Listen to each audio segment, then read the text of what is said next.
ఇవాళ నన్ను కాదు, నాతో పాటు మీరు కూడా ఆఫీస్‌కి రండి. నేను తీసుకెళ్ళిపోతాను. యాక్చువల్‌గా నా ఆఫ్టర్‌నూన్ షిఫ్ట్ ఇలానే ఉంటది.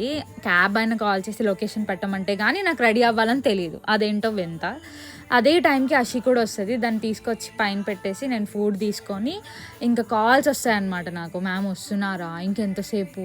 ఇందాక కూడా మీరు ఇదే చెప్పారు అని చెప్తారు కాల్‌లో. అలా ఆయన ఫోన్ ఎత్తడానికి కూడా నాకు భయమే. నేను ఇప్పుడు ఏం రీజన్ చెప్పాలి? నాకు ఇంకో 2 మినిట్స్ పడతది అది చెప్తే ఏమంటారా అని.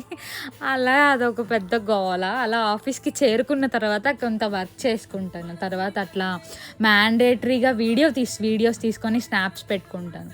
అండ్ తర్వాత ఇలా ఏదో ఒక షార్ట్ బ్రేక్ తీసుకుంటాననమాట. ఇది మ్యాండేటరీ అంటే అఫ్‌కోర్స్ ఇది నాకు మ్యాండేటరీయే. నేను బ్రేక్ తీసుకోకుండా అయితే వర్క్ చేయను. బ్రేక్ తీసుకోకుండా వర్క్ చేయడం అనేది నాకైతే ఇంపాసిబుల్ థింగ్ అన్నట్టు. నాకు కొంచెం రిఫ్రెషింగ్‌గా కూడా అనిపిస్తది. అలా అట్లా బిస్కెట్స్ తింటూనే ఏదో వర్క్ అయితే ఆపను. ఏదో ఒకటి చూసుకుంటూ ఉంటాను. కొన్ని మీటింగ్స్ అట్లా ఉంటాయి కదా! వీక్లీ మీటింగ్స్ అట్లా అవి అటెండ్ అయిన తర్వాత డిన్నర్ చేసి అలా డే ఎండ్ చేస్తాననమాట చాలా ప్రశాంతంగా.